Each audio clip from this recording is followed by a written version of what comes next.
Bismillahirrahmanirrahim. Assalamualaikum warahmatullahi wabarakatuh. Akan nama saya Darmo Wijaya dengan NIM 200-265 dari kelas C dari Prodi Fire and Safety. Di sini saya akan mempresentasikan soal UAS pengolahan dari mata kuliah pengolahan pencemaran industri.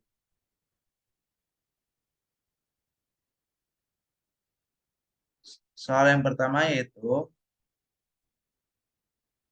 apa yang dimaksud dengan pengolahan limbah B3? Pengolahan limbah B3 adalah kegiatan yang meliputi penguraian, penyimpanan, pengumpulan, pengangkutan, pemanfaatan, pengolahan, dan atau penimbunan. Selanjutnya, yang nomor 2 yaitu sebutkan dan jelaskan karakteristik dan kategori limbah B3, yaitu mudah meledak, mudah menyala, reaktif, infeksius, korosif, dan atau beracun. Di samping adalah lambang dari limbah B3. Selanjutnya, yaitu sebutkan dan jelaskan fasilitas yang dibutuhkan di dalam penyimpanan limbah B3 berdasarkan kategori dan sumbernya. Kategori yang pertama yaitu limbah yang memiliki dampak. Kategori yang kedua yaitu merupakan limbah yang memiliki efek tidak akut.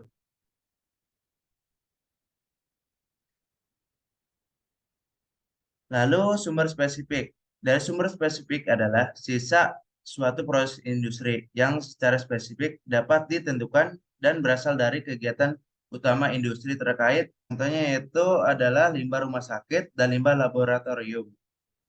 Selanjutnya, sumber sumber tidak spesifik adalah limbah ya dari sumber spesifik yang umumnya berasal dari proses atau kegiatan utama industri, melainkan dari kegiatan lain seperti memelihara dan pencucian alat, pencegahan korosi, pengemasan dan perlalutan kerak. Yang keempat yaitu sebutkan fasilitas penimbunan limbah B3. Fasilitas penimbunan limbah B3 berupa sumur injeksi, penempatan kembali di area bekas tambang, dan bendungan penampung limbah tambang. Dan jelaskan metode pengolahan limbah B3.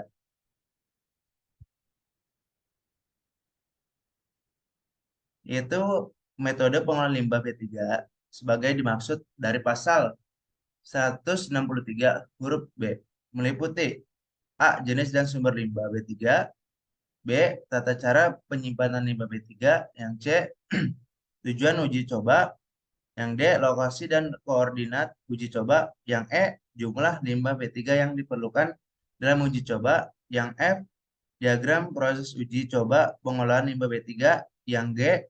Kapasitas uji coba pengolahan limbah B3, yang H. Pengendalian pencemaran air jika uji coba pengolahan limbah B3 menghasilkan air limbah, yang I. Pengendalian pencemaran udara jika uji coba pengolahan limbah B3 menghasilkan emisi, dan yang J yaitu uji laboratorium. Selanjutnya yaitu yang keenam. Tuliskan dan jelaskan fasilitas penyimpanan limbah B3 berdasarkan jenisnya dan waktu maksimal penyimpanannya dalam bentuk tabel. Yang pertama itu bangunan, lalu tangki, silo, tempat tumpukan limbah atau waste pile. Yang kelima yaitu waste impoundment. Terus yang terakhir adalah bentuk lainnya. Bangunan tercantum di LB3 kategori 1, lalu LB3 kategori 2 dari sumber tidak spesifik, lalu dari LB3 kategori 2 dari sumber spesifik umum, dan selanjutnya LB3 kategori tangki termasuk dari LB3 kategori 1,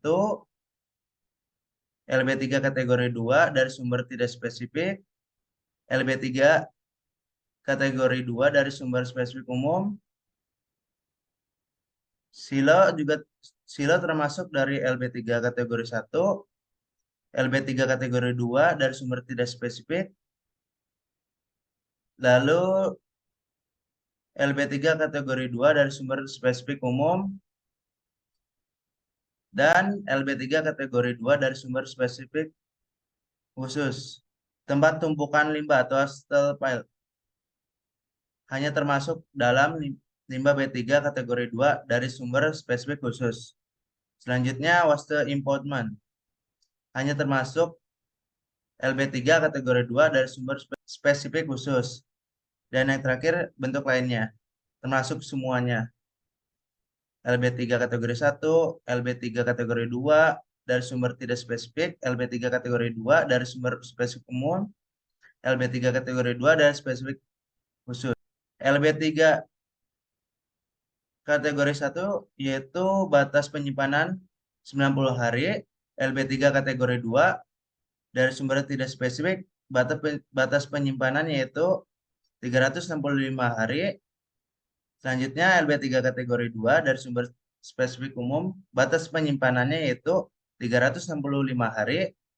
Dan yang terakhir LB3 kategori 2 dan dari sumber spesifik khusus, batas penyimpanannya yaitu 365 hari. Selanjutnya fasilitas penyimpanan limbah B3 sebagai bagaimana dimaksud dalam pasal 58 huruf B.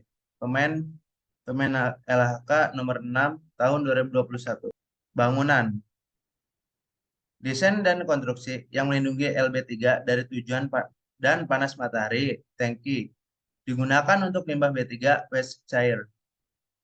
Selanjutnya, silo, penyimpanan berupa silo, di mana dimaksud dalam pasal 58 huruf C digunakan untuk menyimpan LB3 fase padat dari butiran 0,5 sampai 300 mm.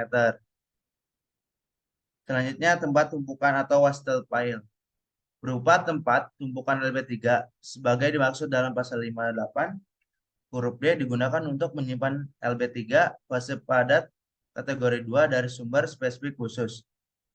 Selanjutnya, kolam penampung LB3 atau wastel impoundment. Penyimpanan LB3 dalam fase slurry untuk limbah kategori 2. Selanjutnya yaitu untuk nomor 7, tuliskan dan jelaskan fasilitas penyimpanan limbah B3 berupa bangunan. Yaitu ada desain konstruksi maupun melindungi limbah B3 dari hujan dan sinar matahari. Termasuk dari LB3 kategori, LB3 kategori dari sumber tidak spesifik, LB3 kategori dari sumber spesifik umum, dan juga LB3 kategori dari spesifik khusus. Selanjutnya, memiliki penerangan dan ventilasi. Juga termasuk dari LB3 kategori 1, dari LB3 kategori 2, dari sumber tidak spesifik, lalu LB3 kategori 2 dari sumber spesifik umum, dan yang terakhir yaitu memiliki saluran drain dan bak penampung. Juga termasuk dari LB3 kategori, LB3 kategori 2 dari sumber tidak spesifik, LB3 kategori 2 dari sumber spesifik umum, lalu LB3 kategori 2 dari sumber spesifik khusus. Selanjutnya yaitu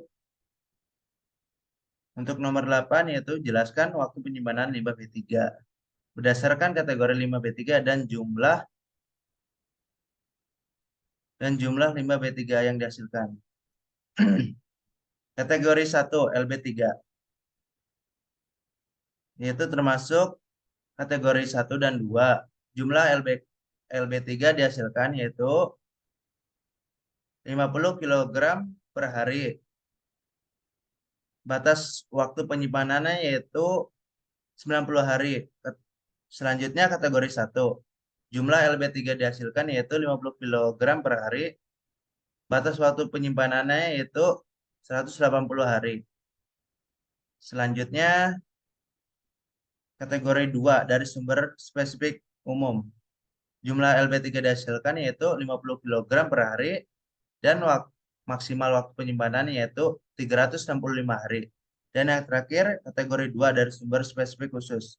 Jumlah LB3 yang dihasilkan yaitu 50 kg per hari dan maksimal waktu penyimpanan yaitu 365 hari. Selanjutnya, nomor 9 yaitu sebutkan contoh pemanfaatan limbah B3. Minimal 10. Sebutkan juga sumber limbahnya dari industri apa, limbahnya apa, dalam bentuk tabel. Di sini pemanfaatan limbahnya yaitu yang pertama sumber energi alternatif, terus termasuk juga sumber limbah dari industrinya. Bahan hayati dianggap limbah ketika diolah menjadi bioarang.